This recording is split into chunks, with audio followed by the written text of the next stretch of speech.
SSC ২৬ ব্যাচের পদার্থবিজ্ঞান পরীক্ষা নিয়ে যাদের অনেক টেনশন তাদের জন্যেই আজকের এই আলোচনা। এখানে আমরা দেখব কিভাবে একটা স্মার্ট স্ট্র্যাটেজি ফলো করে ফিজিক্সে 95+ স্কোর করা যায়। থেকে 4টের উত্তর দিয়ে পেতে হবে 40 নম্বর। এরপর আছে 25টা এমসিকিউ, যেখানে মার্কস হল 25, আর সবশেষে প্র্যাকটিক্যাল বা এসকিউ অংশে থাকে বাকি 25 নম্বর। আর আমাদের টার্গেট একেবারে ফিক্সড 95+। আমাদের পুরো স্ট্র্যাটেজিটা এই একটা সংখ্যাকে কেন্দ্র করেই তৈরি করা হয়েছে। কিভাবে কমপক্ষে 95 পাওয়া যায় সেটাই আমরা ধাপে ধাপে দেখব। এখন আমরা চলে এসেছি সবচাইতে গুরুত্বপূর্ণ অংশে, মানে ক্রিয়েটিভ কোয়েশ্চেন বা সিকিউ এর স্ট্র্যাটেজি। এখানে লক্ষ্য হল একটা নম্বরও যাতে কাটা না যায়, মানে 40-এ 40 নিশ্চিত করা। কিভাবে, চলুন দেখি। আমাদের শর্ট সিলেবাসে মোট এই 7টা অধ্যায় আছে। এখন একটা কমন ভুল হলো, সবাই ভাবে সবগুলো অধ্যায়ে সমানভাবে পড়তে হবে, কিন্তু স্মার্ট স্ট্র্যাটেজিটা ঠিক তার উল্টো।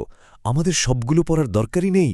সোর্স বলছে সৃজনশীলের জন্য চ্যাপ্টার 1 পড়াটা একদমই কাজের কথা না, কারণ এই অধ্যায় থেকে সচরাচর কোনো পূর্ণাঙ্গ সৃজনশীল প্রশ্ন হয় না।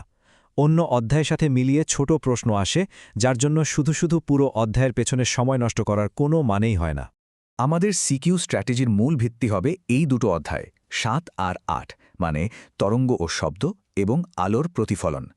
এগুলোকে বলা যেতে পারে ইজি উইন্স, কারণ এগুলো ফিজিক্সের সবচেয়ে সহজ দুটো চ্যাপ্টার। ম্যাথ খুব কম আর প্যাটার্নও সোজা। আর সবচেয়ে বড় কথা, এই দুটো অধ্যায় থেকে দুটো ফুল ক্রিয়েটিভ প্রশ্ন আসবেই। ভাবা যায় জাস্ট 2টা চ্যাপ্টার পড়েই 20 মার্কস পকেটে। এই কথাটা কিন্তু খুব সত্যি। বেশিরভাগ শিক্ষার্থী যে ভুলটা করে তা হল শুরুতেই গতি, বল আর কাজ, ক্ষমতা, শক্তির মতো ম্যাথ সর্বস্ব চ্যাপ্টারগুলোতে ঝাঁপ দেয়, আর এর কঠিন কঠিন ম্যাথের সাগরে এমনভাবে হাবুডুবু খায় যে সহজ অধ্যায়গুলো আর পড়াই হয় না। আচ্ছা, প্রথম দুটো সিকিউ তো আমরা অধ্যায় 7 আর 8 থেকে পেয়ে গেলাম। বাকি দুটোর জন্য আমাদের সামনে দুটো রাস্তা আছে। একটা হলো সহজ পথ। এখানে অধ্যায় 2, 3 আর 10 পড়তে হবে। এই কম্বিনেশন থেকে আরামে আরও দুটো সিকিউ কমন পাওয়া যাবে। আর যারা একটু বেশি পড়তে চায় বা সেফ থাকতে চায় তাদের জন্য আছে উন্নত পথ। তারা অধ্যায় 2, 3 এবং 4 পড়বে। এখান থেকেও দুটো সিকিউ নিশ্চিত। এখন কোন পথে যাবেন সে সিদ্ধান্তটা নিতে হবে নিজের প্রস্তুতির ওপর ভিত্তি করে। আচ্ছা, সিকিউ তো না হয় ম্যানেজ করা গেল, কিন্তু আসল খেলাটা হয় অন্য জায়গায়, আর সেটা হলো এমসিকিউ বা বহুনির্বাচনী। বেশিরভাগ শিক্ষার্থী এখানেই মার্কস হারায় আর তাদের জিপিএ 5 হাতছাড়া হয়ে যায়। সোর্সের ডেটা অনুযায়ী প্রায় 95% শিক্ষার্থী যাদের রেজাল্ট আশানুরূপ হয় না, তাদের পেছনের মূল কারণ হল এই এমসিকিউ। এই চারটা দেখলেই ব্যাপারটা পরিষ্কার হয়ে যাবে যে 75% ক্ষেত্রেই ভিলেন কিন্তু এই এমসিকিউ। তো এমসিকিউ নিয়ে সমস্যাগুলো কি কি? প্রথমত, সময়ের মধ্যে 25টা উত্তর করা কঠিন হয়ে যায়। দ্বিতীয়ত, প্রশ্নগুলো বেশ ট্রিকি হয়, মানে গতানুগতিক নিয়মে সমাধান করা যায় না। অনেক সময় তো প্রশ্ন দেখেই মনে হয় এটা বইয়ের বাইরের প্রশ্ন। এমনকি এমনও হয় যে অনেকে শুধু এমসিকিউতে পাস মার্কস তুলতে না পারার কারণে ফিজিক্সে ফেল করে বসে। এমসিকিউ এর এই বড় চ্যালেঞ্জের পর পুরো ব্যাপারটাকে যদি এক জায়গায় নিয়ে আসি তাহলে কি দাঁড়ায়? চলুন পুরো স্ট্র্যাটেজিটার একটা সহজ সারসংক্ষেপ দেখে নিই।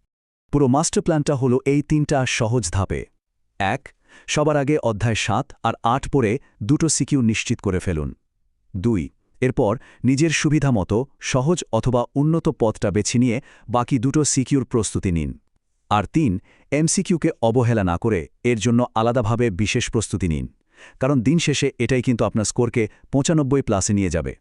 শেষ করার আগে এই প্রশ্নটা সবার জন্য: শুধু দিনরাত গাধার মতো খেটে গেলেই কি ভালো রেজাল্ট হয়, নাকি তার সাথে একটা স্মার্ট স্ট্র্যাটেজিও দরকার? কঠোর পরিশ্রম তো করতেই হবে, কিন্তু তার সাথে যদি একটা সঠিক কৌশল